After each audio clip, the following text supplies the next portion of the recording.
Hello, good morning, good afternoon, or good evening, wherever you are on this beautiful planet of ours. Welcome to Sustainability in Your Ear. This is the podcast conversation about accelerating the transition to a sustainable carbon neutral society, and I'm your host, Mitch Ratcliffe. Thanks for joining the conversation today. We're going to talk about ocean plastics.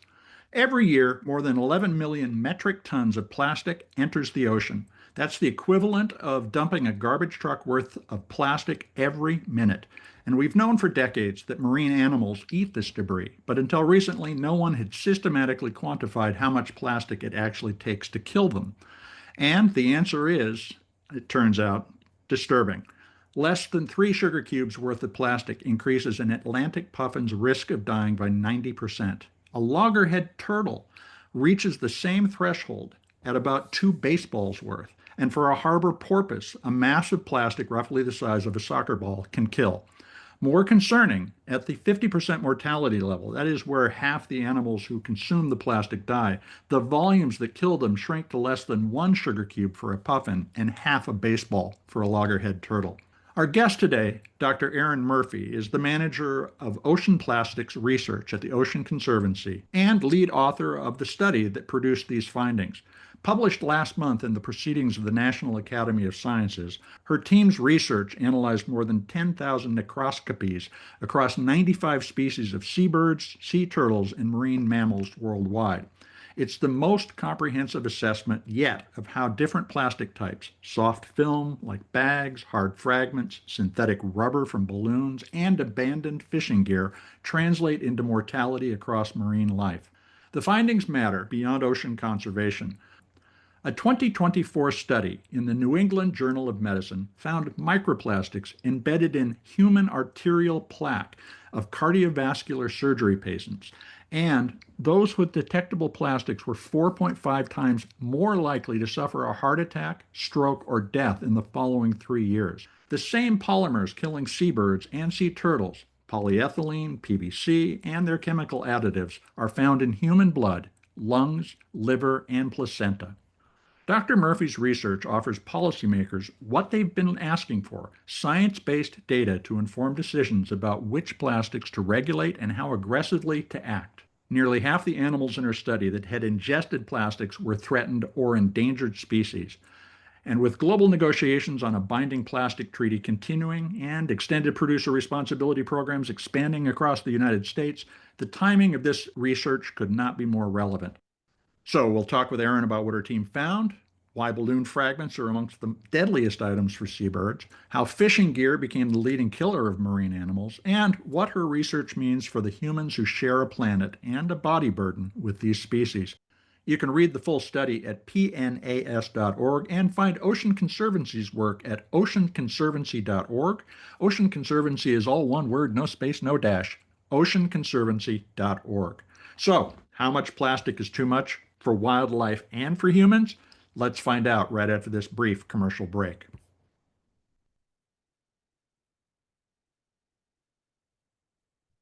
Welcome to the show, Erin. How are you doing today? I'm doing well. Thank you so much for having me. Well, thank you for joining me and for this really important research. It was a fascinating read. We wrote it up, and I'm really pleased that you would join us to talk about it today. So, can you explain what made this study different from previous attempts to quantify plastics lethality to marine life? Yeah, so first I'll specify that we focus specifically on macroplastics, which are just plastics that are bigger than 5 millimeters in length. There's more research on how microplastics, which are these smaller plastics, can harm Mm-hmm. animals because scientists can study these in laboratory settings. Of course, it's not feasible or ethical to feed animals like whales, sea turtles, or seabirds large plastic items and study what happens to them in the lab. And so, as scientists, we really have to depend on opportunistically collecting dead animals in the environment and looking at what's inside them to understand what's happening with these bigger plastics. And so, previous research has looked at these sorts of threats as well, but they focused on fewer species, on smaller geographic areas, and they didn't differentiate by plastic type, like hard Mm-hmm. plastics versus soft plastics. So they were really important for laying the groundwork for our larger study, but we were actually able to look globally and look at a broader set of species and also differentiate by these different plastic types and by species size as well, which allowed us to get at some of these species level understandings. So the unfortunate truth is we are feeding these animals this material by throwing it all away. That is a stark way of starting this conversation. And you use a lot of illustrative examples, like 3 sugar cubes worth of macroplastic can kill a puffin. How did you arrive at those kind of volume-based comparisons, and why is translating your data into those relatable measures important?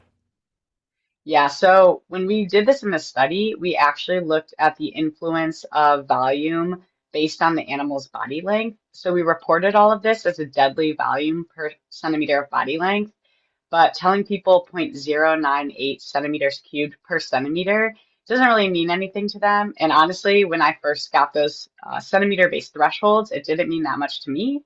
And so we thought that choosing some iconic species that people could picture would help, but still saying, 3 centimeters cubed of plastic kills a puffin or 220 centimeters cubed of plastic kills a loggerhead doesn't really paint a picture in people's head. And 3 sugar cubes or a baseball are much easier to picture. So we chose to do this because I think when people can picture these items, they can really understand that volume. And people do use plastic every single day. And so having volumes like that to compare to allows them to think about how little plastic can kill animals, especially when we compare it to how much we produce or use globally. Can you put in context how long it takes for a puffin, for instance, to eat that much plastic? Uh, what do they eat in a day or a week generally? Yeah, that's a great question, and it's actually the next step in our research. So, Oh, to estimate the risk that something poses to wildlife, we have to understand two things.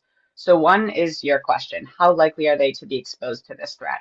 The second is if they are exposed to it, how likely is it to harm them? And so, this research really focused entirely on that second piece. But to fully understand risk, we have to dig deeper into the first part, and that's what we call likelihood of exposure. And so for puffins specifically, there's not a lot of research, but we do know a lot about what species are eating. And we know that different species are more or less likely to eat plastic based on where they live, what they eat, and how they feed. So we're really excited to be working with some really amazing researchers over the next few years to think about how we can connect exposure for these animals to the lethality and understand risk in a more comprehensive way. I want to get a sense of what you found. You mentioned in the study that one whale can has a 3 gallon bucket in its stomach. What's the range of objects that you encountered as you were doing the research? Yeah, this was pretty unbelievable to me, actually, some of the things that we saw in animals, and I'll just give a few items that stood out to me, but there's many more. Part of an oar handle from a plastic oar, a, a plastic belt, webbing from the back of a lawn chair, a koozie, rubber pencil topper, fake Easter grass ice cream tubs, single-use coffee pods, bungee cords, tons of different types of gear, ropes, nets, fishing line. But I'll just illustrate kind of how dramatic this can look with one example that really stood out to me on a sperm whale that researchers in Spain reported on. And so sperm whales feed very deep in the ocean and they use echolocation to find their food. So it may be particularly hard for them to tell plastic from prey. And in this case, it seems like an entire greenhouse washed into the ocean and this sperm whale happened upon it.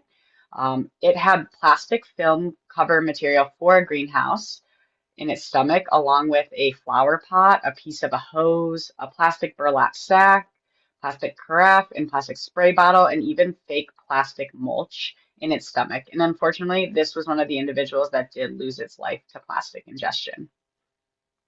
I mean, that's shocking it- in so many ways. You found that 1 in 5 animals had plastic in their digestive tract when they died. Was this percentage higher or lower? And in the context of your previous answer, more or less shocking than you expected? Yeah, I think it was higher than I expected. And it's funny because all of our research was based on previous research. It was a meta-analysis. So we collected data from existing literature. And I'd seen some, similar numbers then reported at more local scales.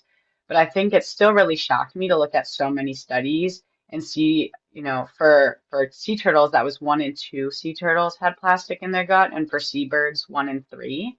And when thinking about that at a global scale, that felt higher to me than it should be. And I suppose it's because it's higher than it should be. These really are high ingestion rates. And for some of these individuals, the bulk amount of plastic in their gut, like that sperm whale, is particularly shocking. I want to step back just for a second and talk about how long this kind of research has been going on. Because, I mean, when I was a child, oceanography was very much in its infancy. How aggressively are we trying to understand what we're doing to the ocean environment at this point? And where do you think we are in terms of the long arc of beginning to reach that understanding?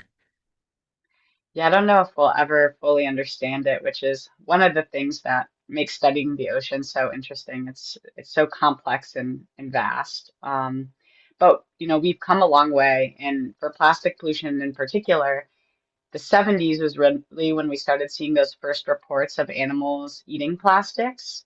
And it's been 50 years since then. Now we have evidence of plastic ingestion in more than 1,300 species, and we're starting to be able to get at these really more complicated analyses that help us understand like the potential quantity that kills an animal like this one, or what does that mean possibly for populations. um, I think the thing that's been really impressive in the last decade, though, is how much research has been done on plastics in particular. 10 years ago, roughly, the first study came out by Jambeck et al. That gave us an idea of the amount of plastic that was getting into the environment. And since then, we have learned so much as a scientific community, and people are working really hard to try to understand what these vast amounts of ocean plastic mean for ecosystems, for human health, for fishing industries and other marine industries that really depend on a healthy ocean. And we've been doing a lot of research on how to address it. So I I don't think we'll ever fully understand everything that we're doing to the ocean, but I think we're working hard as a scientific community to get there. That's really disturbing to think about because if you plastic in the 1970s was really only was 10 years into widespread use and widespread Yes. compared to today is nothing since half the plastic we've manufactured in history has been made since 2002. So it sounds like what we're really delving into now is a real-time accounting of the damage that we're doing. How do you, as a scientist, think about what your goal is in terms of bringing the consequences of our decisions back to the public so we can think about it? Yeah, that's why I feel very lucky to work with an organization like Ocean Conservancy. We conduct research that we know governments and decision makers need to help address these problems. And we have a policy team and a communications team that are really well trained on then helping us bring this research to the decision makers.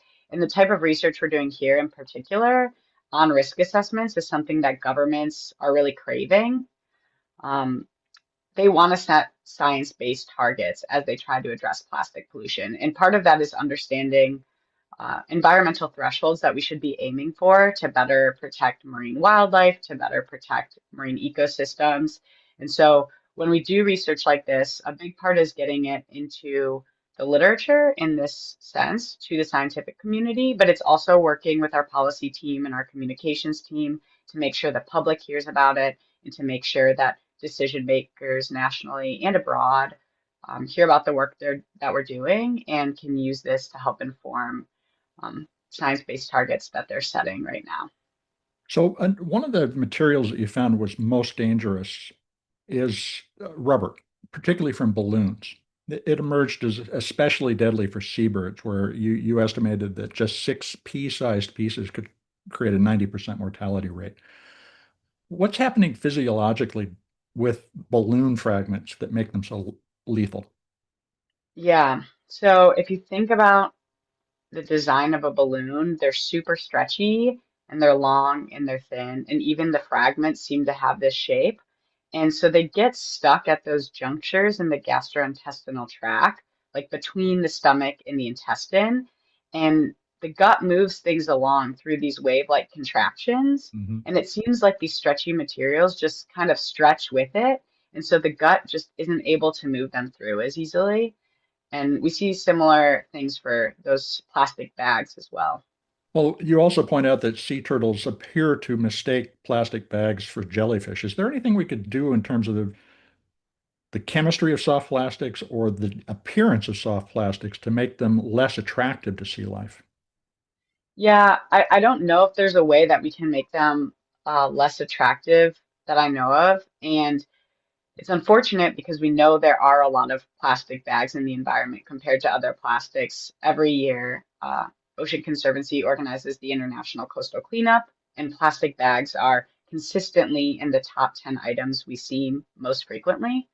That being said, we do know ways of keeping plastic bags out of the ocean and Mhm. protecting turtles in that way. And so every year, or in this last year during our coastal cleanup, we collected, or our partner organizations collected more than 1 million bags off our beaches. So this is really important for helping protect ocean animals because those bags are already very close to their environment. And by removing them from beaches, we prevent them from getting into the ocean.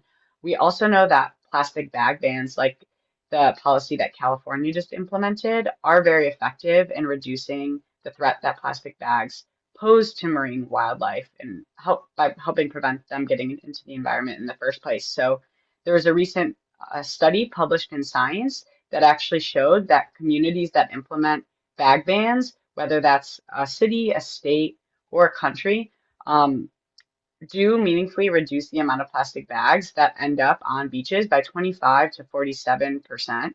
So that's a really significant reduction, and just provides further evidence that we know how to address some of these threats. We have ways of measuring if policies are effective, and it's really about preventing these bags from getting into the environment in the first place. And another example of really short-term human thinking is the impact of fishing gear pollution. Can you talk a little about what you found in terms of what's being tossed overboard by the boats that are hoping to treat the ocean as an ongoing resource and source of living? Yeah, I mean, I think a lot of the fishing gear that's lost um, is is lost on accident. Mm, Fishing gear can be really expensive for fishermen. Like crab pots can cost thousands of dollars, and so these are very valuable resources for fishers, and they're expensive to replace. But unfortunately, one of the challenges with fishing in turbid or in wavy environments around storms, especially with things that are set, is that some gear does get lost. mhm. And we did see, you know, interactions and ingestion of fishing gear by many of these animals. And partially that's because gear attracts prey species. So we know that for some animals, they're more likely to interact with fishing gear. And this isn't just ingestion, but also in being entangled Right. in fishing gear because, that gear is still fishing. And for a lot of these bigger species, fish are their prey. And so they're also being drawn to these devices or this lost gear that might have their food in it. And your study didn't look at the external plastic lethality. It was only that was consumed. So we don't really fully understand what the consequences of say, for instance, a net lost at sea is for the ocean yet, or do we? Yeah, there's some studies that have looked at this, but this is actually another study we're working on. So one of the next papers we're working on right now is looking at entanglement lethality, and that really will be important for understanding the impacts of plastic pollution together, because ingestion and entanglement, when we talk about these bigger plastics, are the two main threats that we see. I feel like we've got our bearings and can have a really productive conversation. But folks, we're going to take a quick commercial break. We'll be right back.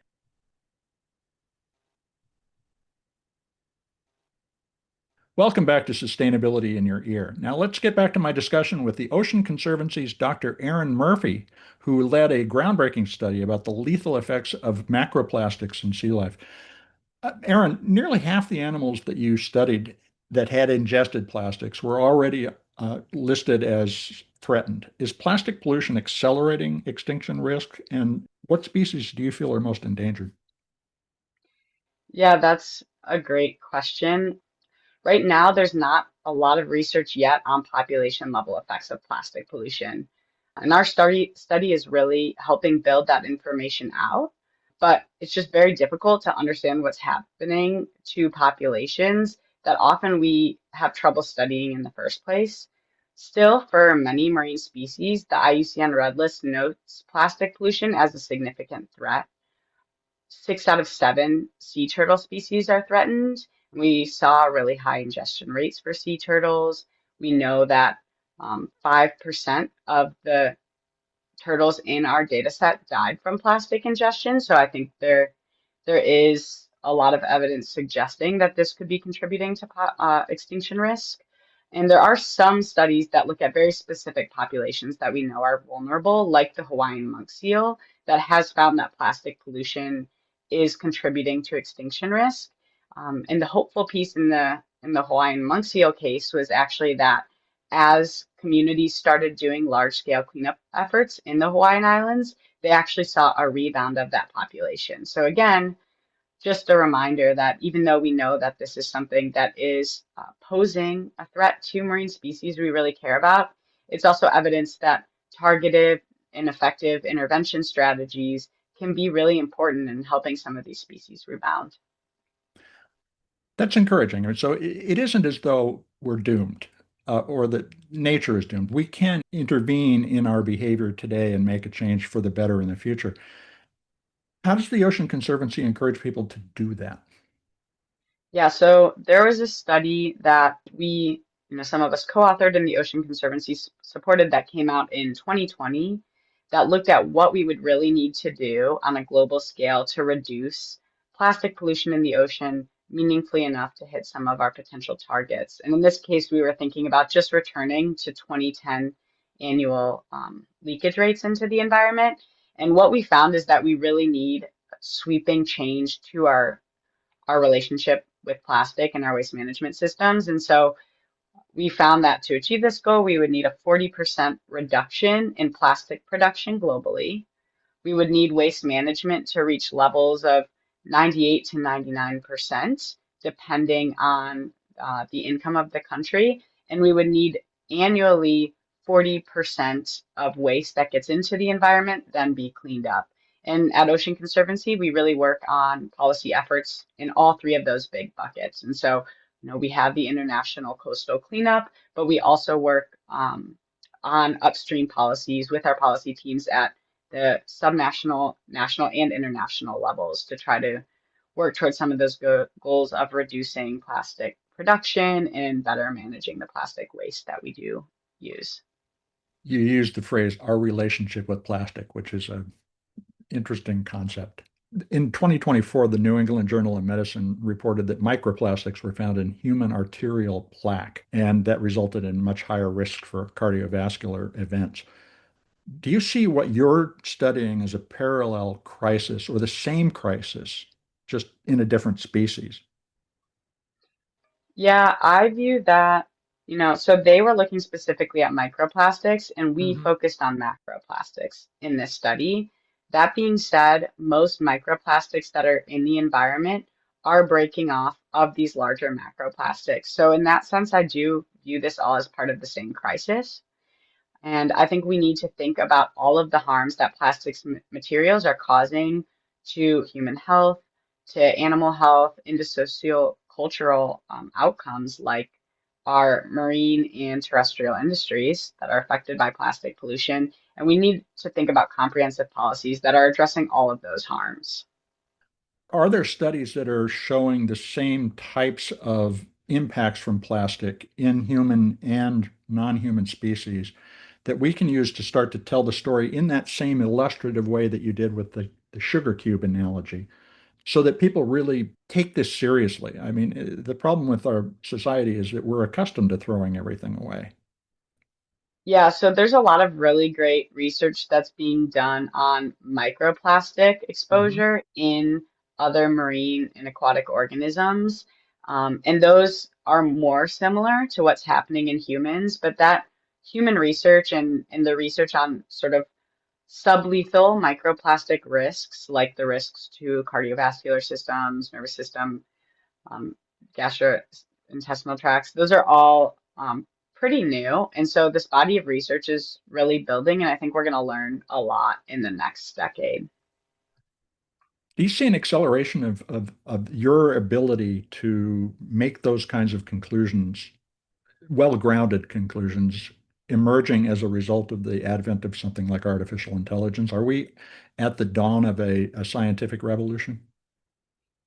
You know, that's a good question. I don't know in what ways AI will change the way that we're doing research. Definitely the rate at which we are producing research has increased. Mhm. There's more people working on these issues. We have, and the scientific process is really just about iterating as a community and building on what we know. And so I think what we're seeing here is a large scale interest in this plastics issue and a big concern by the scientific community and by the public. And as we learn more, we can answer more complicated questions. And so I was only able to do my work because over the last 5 decades, people have been studying what plastic is in animals and reporting on that. And we have thousands of published papers now that tell us about what animals are consuming. And each one of those papers is really important in producing this bigger picture. And as we have, similarly more studies on these sort of individual systems in humans using model organisms like mice, we will be able to do the same sort of thing of painting this bigger picture for humans as well. So as we get this higher resolution view of what we're doing, both to the planet and to ourselves, how does Ocean Conservancy potentially use those storytelling opportunities to get us to think about things like plastic bans or the impact of extended producer responsibility on not just what ends up in the environment, but what we design so that it doesn't end up in the environment in the future? It's a big, complicated, multifaceted story. Where are we going? Yeah, that is true. And I am not the policy expert at Ocean Conservancy, but the work that they do is amazing. And they go and they talk to the public about these issues and educate the public through blogs and other resources to make sure that people understand the scale of the problem. And they work really closely with local decision makers who are interested in addressing these problems and help them develop bills, help them build for support for bills, and we'll meet with legislators and other leaders to help them kind of understand the reason that these policies are useful. So Ocean Conservancy in the last 10 years has done um, a lot of work on state bills, like helping to push forward California's SB 54, or specific bills that are targeting problematic plastics, like recently Florida passed a balloon release ban. Mhm. Ocean Conservancy was also really involved in pushing that. And I think we have seen with plastic pollution, for me, one of the things that's most comforting in studying plastic pollution is actually that people do really seem to care about this issue and do seem willing to make change. So when people find out what I research, strangers, they always tell me about what they're doing to reduce Mhm. their plastic footprint. And I think that's just a sign that there is appetite for change and people want to understand how to do it. And as an organization, we're just trying to leverage that passion and that stewardship that does kind of inherently exist in people, especially when they see the plastics that they're using and use that in sound science to help develop policies that can actually make a change on this issue. Building on what you mentioned a moment ago, based on your findings about which plastics are the most lethal, it sounds like it's a blend, but should policymakers prioritize specific materials or just look at broad categories, no more of this type? I think we need to do both. So we did find that different plastics pose different level of risks, and I think there's policies that are smaller and easier to implement, like balloon release bans and bag bans that are effective in targeting some of these problematic plastics. Specifically, using that Hawaiian monk seal example as well, having very targeted and strategic cleanups can be really important for protecting animals that, like sea turtle nesting beaches or seabird nesting areas. There's these areas that we know are of particular importance for animals. But still, the total plastic thresholds that we found were also low, and we see all types of plastics in these animals. So at the end of the day, there is too much plastic in the ocean, and we do need sweeping reforms along the entire plastics life cycle, from production to management to disposal, to meaningfully address this issue and protect our oceans. And it it takes longer to implement these policies because it does require some pretty extensive system-wide changes. But I think policies like California's SB 54, which, as you said, or it aims to reduce 25% of single-use plastics used. That's really a step in the right direction. And so our policy team is on the front lines of making sure that that bill is fully implemented and that we understand the benefits of that policy, by monitoring outcomes and effectiveness of it. You mentioned earlier that on the International Coastal Cleanup Day, which is a distributed event all over the world, but Yeah. a day, they collected more than 1 million plastic bags last year. Is the goal in the long term to no longer need to do those cleanups, or do you anticipate that we're always going to be needing to do those cleanups? Yeah, I think unfortunately at this point it's hard to imagine a world where cleanups aren't necessary. I think when we did that study in 2020, that was led by Steph Burrell, it was pretty alarming to see how much we would have to reduce plastic production and how well we would have to manage waste to no longer need cleanups at all. And Yeah. we really did find that cleanups needed to be an important part of this solution. And there's already a lot of legacy plastics in the ocean. So I think as far as we can look forward, cleanups will always be an important part of the suite of solutions that we use. They're also really effective for monitoring what's happening in our ocean. So I mentioned Hmm. earlier that study that was published in Science that showed that plastic bag bans are effective. We were really excited to see that they actually used Ocean Conservancy International Coastal Cleanup data to do that analysis. And it really just emphasizes the value of citizen science. When you go out and collect data, during a cleanup on your beach, we can see what changes occur through time in terms of what debris you're seeing. And that helps us better understand whether it's targeted policies or these broader policies, if they're being effective or not. What does the Ocean Conservancy do to help people do citizen science beyond international coastal cleanup? So that program has been going on for 40 years, and um, that's really in terms of citizen science, our main body of work. But we in, we're interested in having citizens engage in other ways. So we often have, you can sign up for, our newsletter and to get information about opportunities to call your senators or write your senators or legislators about important ocean issues that are coming up. And we also just have a lot of education material so that people can start their own cleanup events or find cleanup events to participate in, so that individuals can be engaged in being part of the solution. You've mentioned a couple of items of research that you are beginning to pursue now, but if you had unlimited resources for the remainder of your career, what would you like to investigate and build on those findings with?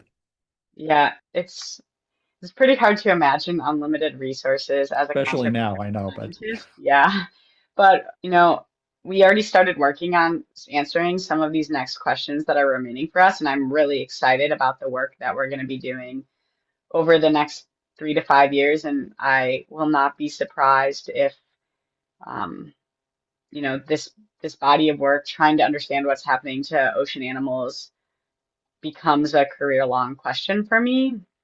But in the short term, the things we're really trying to get at is first that entanglement piece, which you mhm. mentioned. What is the lethality of plastic entanglement?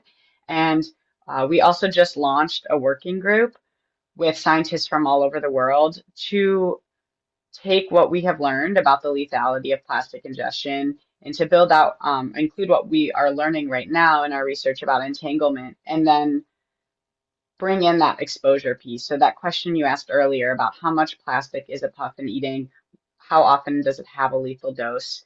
That's really what we want to get at, is we want to know if we have an idea of what's in the environment, how likely is that to have population level effects for species? How likely are they to eat a lethal dose? How likely are they to die? And are we worried about populations because of this? And right now, governments around the world are really trying to determine how to effectively address plastic pollution. And these sorts of comprehensive risk assessments are really helpful in setting targets. And so that's really what I want to keep getting at. How can we take everything we know and help decision makers better understand, a reasonable goal? Because a perfect goal is an ocean with no plastic, and I think we have to keep working towards that collectively. But it's also really important to understand, what species are being adversely affected and what we can do to immediately protect them now. Well, it's a multi-generational challenge, and I really applaud the work that you're doing. How can folks keep up with the work that you're undertaking? Yeah, we have a brand new website at oceanconservancy.org, and we have a lot of information there, specifically on what our plastics team is doing, but on what our entire organization is doing in terms of bills that we're working on. They can also sign up for our newsletter to get information about what the organization is working on, and that will give them ample opportunities to participate in being part of the solution to the plastics crisis. Erin, thanks so much for your time today. It's been a fascinating conversation and an encouraging one. Thank you. It was great to be here.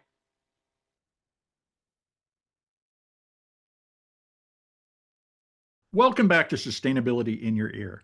You've been listening to my conversation with Dr. Erin Murphy, Manager of Ocean Plastics Research at the Ocean Conservancy, and she's the lead author of the recent study published in the Proceedings of the National Academy of Sciences that quantifies, for the first time at this scale, how much plastic it takes to kill seabirds, sea turtles, and marine mammals. You can explore the Ocean Conservancy's wide-ranging work and sign up for a beach cleanup event at oceanconservancy.org. Ocean Conservancy is all one word, no space, no dash, oceanconservancy.org. The numbers Erin and her colleagues reported should stop us in our tracks. The volumes we heard about are disturbing, but imagine if people, like 1 in 5 animals, had plastic in their gut when they died. For sea turtles, it was 1 in 2. What makes that study especially useful for policymakers is its differentiation by plastic type. Rubber fragments can be targeted because balloons are the deadliest material for seabirds. Soft plastics like bags are the top killer for sea turtles. Ghost fishing gear poses the greatest risk to marine mammals like whales. And each of these findings points to a specific actionable policy lever: balloon release bans like Florida's recent legislation, bag bans like California's, and better gear making and recovery programs for the fishing industry. But the targeted approach is only part of the answer. As Erin emphasized, the total plastic thresholds her team found were low across the board, meaning that every type of plastic poses a threat. At the end of the day, she said, there is too much plastic in the ocean, and we need to do sweeping reforms along the entire plastics life cycle, from production to management to disposal. That's a very important quote. Keep it in mind. A 2020 Ocean Conservancy-backed study quantified what sweeping means: a 40% reduction in global plastic production, waste management reaching 98 to 99% effectiveness in its collection and processing of plastic so it doesn't reach nature, and annual cleanups of the 40% of plastic that still escapes into the environment. And that's just to return to the 2010 leakage rates. So that brings us to the elephant in the room, or maybe more to the point, the sperm whale with an entire greenhouse in its stomach. The global plastic treaties negotiations, which were supposed to deliver a binding international agreement, collapsed in August 2025 in Geneva after oil-producing nations blocked provisions that called for production caps and toxic chemical phase-outs. More than 100 companies in the group known as the High Ambition Coalition were pushing for full life cycle regulation for plastics, but the requirement that the negotiations reach a consensus gave a handful of petrochemical states an effective veto power, and effective it was. So, between the Busan round in late 2024 and the end of the Geneva talks in 2025, an estimated 7.4 million more metric tons of plastic entered the ocean. The world currently produces more than 460 million metric tons of plastic annually, and only 9% of that is being recycled. Every day, the equivalent of 2,000 garbage trucks of plastic is dumped into our oceans, rivers, and lakes. However, the collapse of the treaty talks does not mean the end of progress. Erin pointed to evidence that targeted interventions can work. For example, communities in Hawaii conducted large-scale beach cleanups and saw the Hawaiian monk seal population rebound. A study published in Science confirms that bag bans reduce plastic on beaches by between 25 and 47%. California's SB 54 law aims to cut single-use plastics by 25%. And Ocean Conservancy's International Coastal Cleanup, which is now in its 40th year, removed more than 1 million plastic bags from beaches last year. That cleanup data, collected by citizen scientists worldwide, is a research tool providing the time series evidence that tells us whether policies are working. So here's what I want you to leave with from this conversation. Erin's research focuses exclusively on acute mortality from ingested macroplastics. That's obstruction, perforation, and torsion of the digestive tract. It does not capture the chronic effects of plastic and chemical exposure or entanglement, which her team will study next. That means the lethal thresholds that she reported likely underestimate the total harm plastic inflicts on marine life.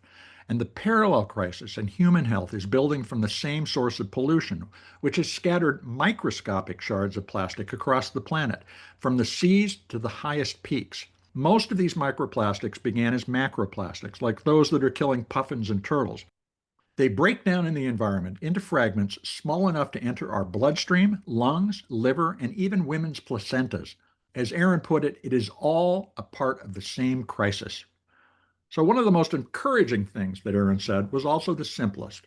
When strangers learn about what she studies, they stop and they tell her what they are doing to reduce their plastic footprint. That instinct to environmental stewardship is a real and powerful phenomenon, even if it's currently being actively suppressed by governments. And the public's will to protect nature is the foundation that policy, science, and investment will ultimately build on.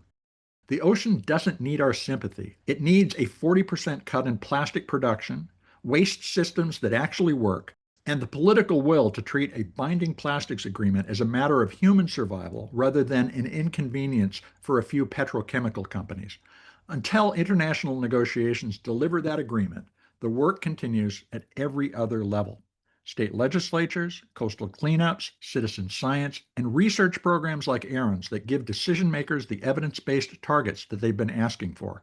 So stay tuned, folks, for more conversations about the solutions that can still turn this crisis around.